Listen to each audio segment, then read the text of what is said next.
Hey guys, TV personality Julissa Bermudez here, and you're on ConcreteLoop.com. So you're hosting a fairly new show, Yes. Stand Up and Deliver. Could you tell us a little bit more about that? And basically, Stand Up and Deliver is the show that I'm doing, and it highlights different stand-up comics from all across the country. And it's actually a big challenge for me because I've never hosted anything where I get to flex a little bit of my banter and comedic skills.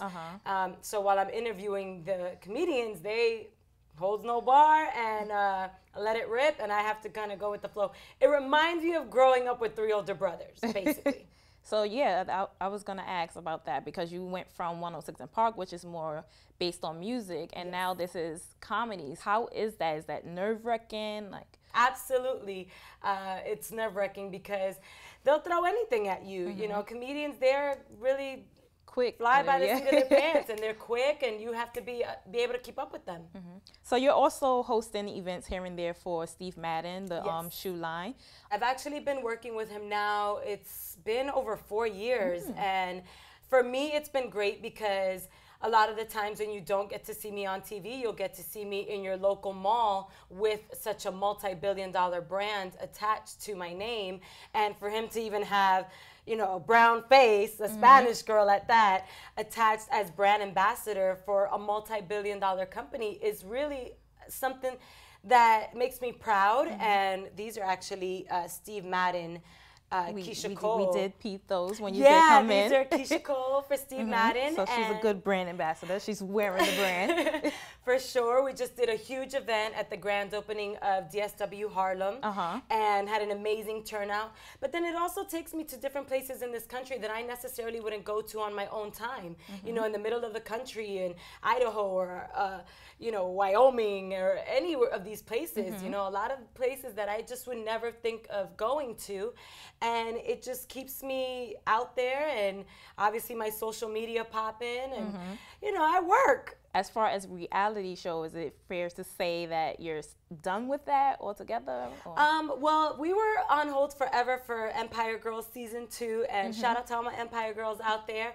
And then I don't know, as you know, if you do or not, but Esquire Network has taken over Style Network, so it kind of has left us without a home, but we're totally still down to do another season. Adrian and I are actually going to Africa, and we're going to be touring all of South Africa as Empire Girls because it was a huge hit out there. I'll be going to London as well, and just inspiring all kinds of females from all backgrounds and showing them a little bit of insight into what it takes to have some kind of success in this business. So you ladies had such a great chemistry. Like, she kind of compliments you, you compliment her. Yes, today's her birthday. Happy birthday, Adrian. She reached a big 3-0. Yes, which we showed a lot of that anxiety on Empire Girls because honestly, we've chosen our careers. You know, she started even younger than I. When I first started hosting, I was 18 years old, going on 19, and she's been in a girl group since she was a teenager also, and it's hard because the grind never stops, and we've always chosen that grind over a traditional lifestyle of all of our other friends that are 30 years old and are moving into the next chapter in their lives, whether it's marriage, having kids, getting engaged, been there, done that, you know, just different things that we've sort of steered away from. Now we felt the pressure because 30 for me just was like the real first sign of aging as a woman. Even though I've had my beauty regimen down to a T since I was all of 21 years old, eye cream all day, ladies. But 30 is really the first time that you're like, wow, I'm an adult. Like in your 20s, you make a lot of mistakes, you learn from them, but now 30 is really the time to apply all those things that you've learned. Now, you've mentioned engagement, and the show actually like kind of highlighted some parts of your ex, Larry Johnson. Are you guys like still in contact? Like, what? Not at all. I have not heard from him, but apparently if you want to make it rain, you can go and hear him DJ. What? I don't know. This is what I heard. Some crazy online story about how he's DJing now in strip clubs or whatever. So That really took me aback. I have not spoken to him, but of course I wish him all the best. And the last time we ran into each other, that didn't go so smooth. You know, he ended up going in his own path, and it was something that I just wasn't part of, and I took my own path, and it's fine.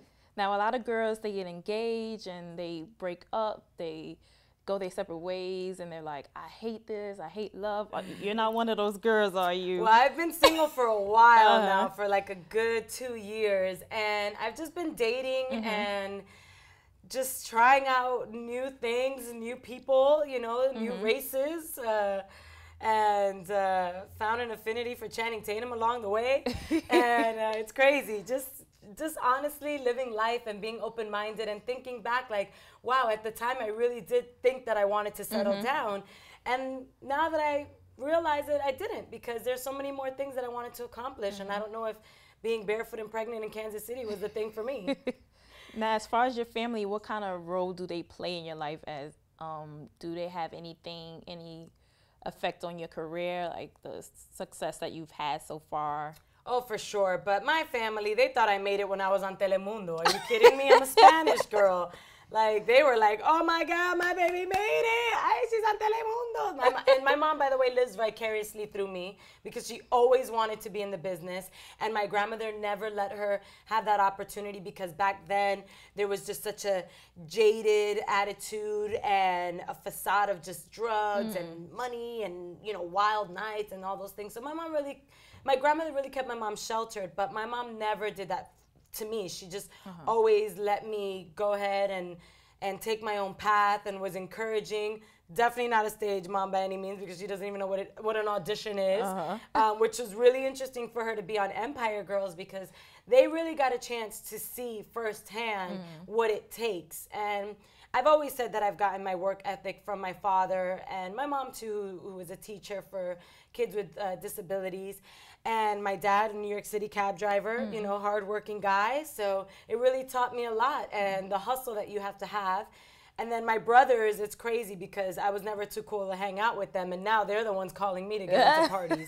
So, of course. You know, the roles have reversed, which I like. I went from being like guinea pig victim to now the cool one. So take that, brother. Yeah, exactly. So do you have any inspirational quotes you would like to share with our readers? I do on my Twitter Monday Motivations, and I like to share some of the quotes that I find online or just that I see in passing. So a lot of them I share on there, but honestly, I don't necessarily live by any one particular quote or mantra. I just live more, I think, by a lifestyle that I would like to uphold, which is always being authentic and genuine in everything that I do, and just never compromising my morals and values, because I just don't ever think it's worth it. I like to sleep good at night. Well, there you go, guys. That's Julissa. Thank you. Thank Well, you they can follow me on my Instagram as well, and on my Twitter, which is at Julissa B on Twitter, and then at official Julissa B on Instagram, because I was late to Instagram, so they took my name, but you can catch me on there.